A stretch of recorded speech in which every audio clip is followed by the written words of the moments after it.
Hi, it's Chantel here from Fiberific.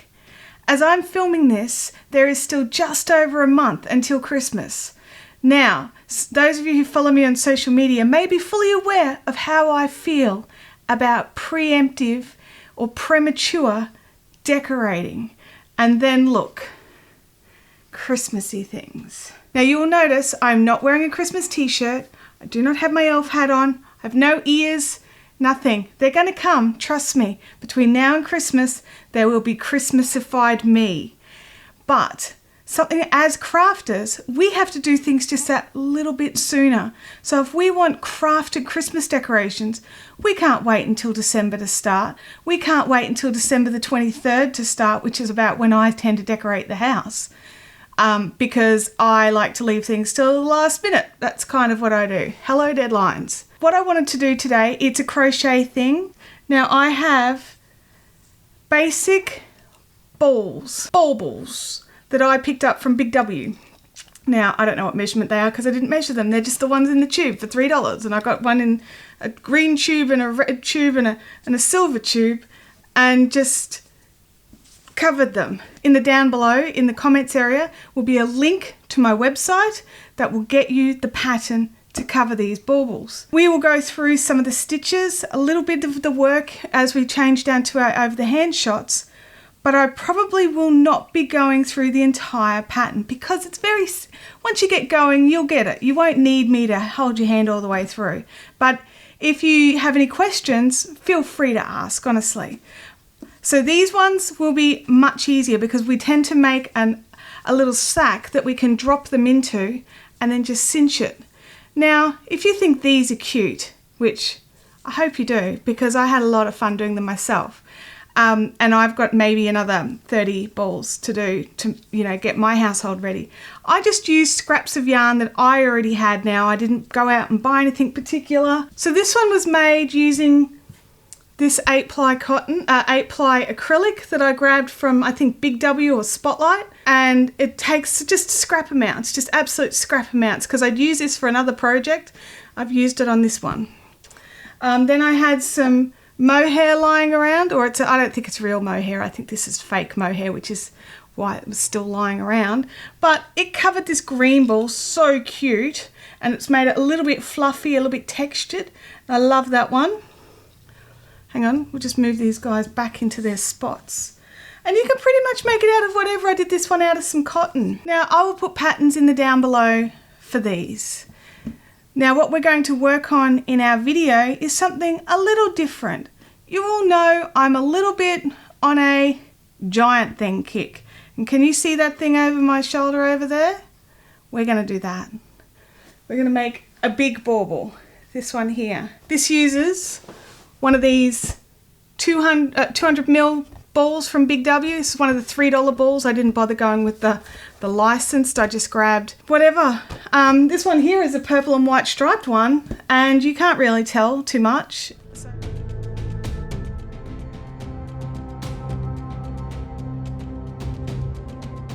The first thing is we have a 6mm hook and the 8-ply acrylic. And I've got a strand from the inside of the ball and from the outside of the ball. So we're going double stranded for this. So we're going to do a magic loop. So you hold these two pieces in your hand, you put your thumb over it. You wrap it around. I tend to do 2 fingers. It's up to you individually. Then I have it like this. I grab my crochet hook and I do a DC. So I'm making sure I'm holding all this out of the way, bring it through, and just do a DC like normal. Now it doesn't look quite like a normal DC just because, but we're going to do 10 DCs into this circle. So that's 1, and then we go on and do 10. I'm just going to tug on this just a little. I don't want to lose the tail. Okay, so we've got our 10. We pull the tail out a little, and then this little tail here is one of the where we wrapped around our fingers. We actually pinch here and grab that and pull it tight. And it actually pulls everything around into a neat little circle. So we now have our circle, and that's pulled tight. That's our end. So we just push him to the back and get him out of the way. Now our pattern says after we'll tighten that back down again, and then we need to join with a slip knot. Just find your first one and just join it. Just make sure you get all the strands with a slip knot. Okay, so that's done. So we've completed our first round. Now for round 2, we DC straight into the same one that we did our slip knot into, and then we chain 3. 1, 2, and 3. Just make sure you've got a bit of working yarn unraveled at a time, otherwise it does change tension. And then keep doing that all the way around to the end. So DC into the next space, 1, 2, 3 chains, then DC into the next stitch. Now we're working into the last one. Instead of a chain 3, we do a chain 2, and we work a half double crochet, which is yarn over, insert it into that 3 chain space, yarn over, draw through a loop, and draw through all 3. Now that is the end of our round 2. Now I know it doesn't look like a circle, but just bear with me. Round 3 is an increase round, so we'll be making a lot more loops because it has to go around quite a large balloon. So we'll go DC into the same chain space that we just created here. So we bring our hook back, draw through a loop, and bring it up. Okay, we chain 3, and then we're going to work it into this same space here because we are going to be increasing. We're going to be putting 2 stitches into every loop for this particular round, for this increase round. So we put our chain 3 and then our single crochet, we put it into the same loop that's right next to our half double crochet that we've just done. So now we chain 3 and we do a single crochet into the next loop and chain 3 and then a single crochet into that same loop again, then chain 3, then into the next loop, and we do this all the way around. We want 2 loops in each one, so 2 single crochets into each loop all the way around. Okay, so we're here at this last stitch before we join on to the previous round. We chain 2 and then we half double crochet, so yarn over, insert it into this chain space, draw a loop through, yarn over, and draw through all 3 loops. Sometimes the last one gets a bit tricky. Okay, so that was the end of our round 3. Now if you notice that you're losing your half double crochet join, sometimes especially with such a busy yarn, you can sort of go, work past it, realize and have to go back. Just pop a little removable stitch marker into the actual stitch so that when you get to that stitch marker you remember when to stop. I'll make sure that I put a note in the pattern to remind us from the start rather than just from this point in the video. Now we're going to move on to round 4. So round 4 is a DC into this same place. So go back and DC right there. And then this is a chain 3 DC into all the loops around. So chain 3 and DC. There's no increasing in round 4. Okay, we're up to our joining, where we have the last DC where we join it into this space here.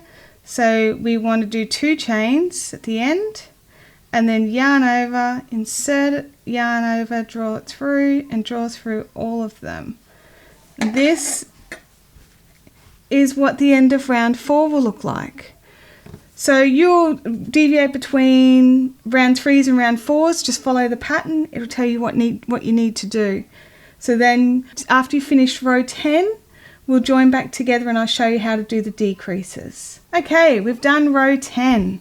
It's starting to sort of curl under a little. That's completely fine, don't worry about that at all.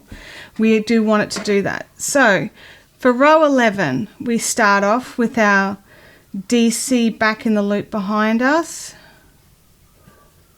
And then we do 3 chains, 1, 2, and 3, and now we're going to do a new stitch. It's 2 DC together, and this is a decrease. So we insert the hook into the chain and bring out a loop. We insert the hook into the next chain space and bring out a loop. We've got 3 loops on our hook.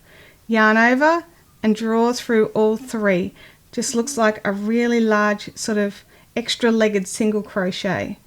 Then we chain 3, 1, 2 and 3, and we do a single crochet in the next stitch. Then we chain 3, 2 and 3, and then we do the 2 DC together again. So insert it into there, draw it through, insert it into the next one and draw it through.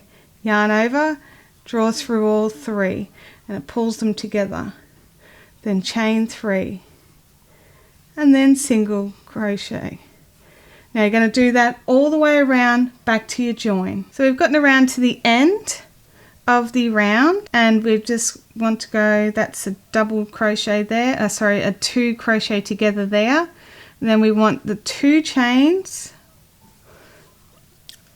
and then half double crochet into the next, and then we move on to round 12, which is the same as your round 4s. So now you'll be rotating between what is row 11 and what is your row 4s. So you can keep coming back to this video to see the increases. Then you'll get to the end and you'll fasten off. Make sure you have around a 1/2 meter tail. We've got our little basket. Now let's see if we can get our ball into it. It's going to take a bit of pulling and stuff. It's a snug fit once it gets past that middle point. There we go. Then what we do, we've got our long tail. I've just realised my stitch marker's still in, so I'm just going to pull that out. Right, now it looks like we don't have enough here, but this is the acrylic yarn. It's got heaps to give, and with our tail I literally want to wrap in each stitch hole. I've got a bit longer than a 1/2 meter here, but you poke it in the hole and wrap it around. We do this all the way around the top.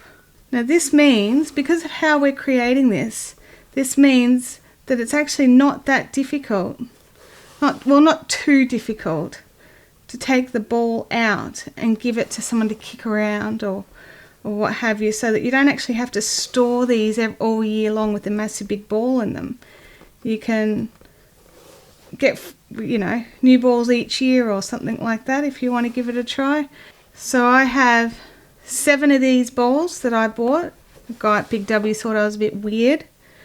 And I've got 7 nieces and nephews.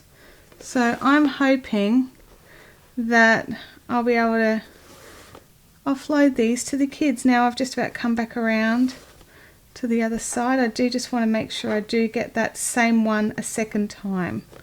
So the first one you go at the start and again at the end, then pull. Just keep pulling until it cinches up.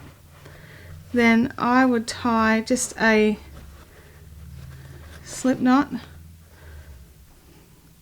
and then you can create your loops to tie it and dangle it. There you go. One giant Christmas ball. What did you think of that? Do you think you're going to go out and make one and harass your local $2 shop or Big W for some 200mm balls? I'm going to be making, as I said during the hands downs, that I'm planning on making 7. I'm going to have a lot of fun with them, so hopefully I'll get some photos up on social media of all 7 once they're done, because I think they're going to look great as a big group. So if you enjoyed watching this video, click the like button, don't forget to subscribe, and pop a comment in down below if you think you're going to have a go. I'd love to know who's going to give it a try. And please share photos with @Fiberific on Instagram or Twitter. I really love interacting on social media with you guys, especially in the comments down below. I have a really, really good time with it. It's time for you to fill your universe with fiber fun. Off you go. I'll see you Thursday.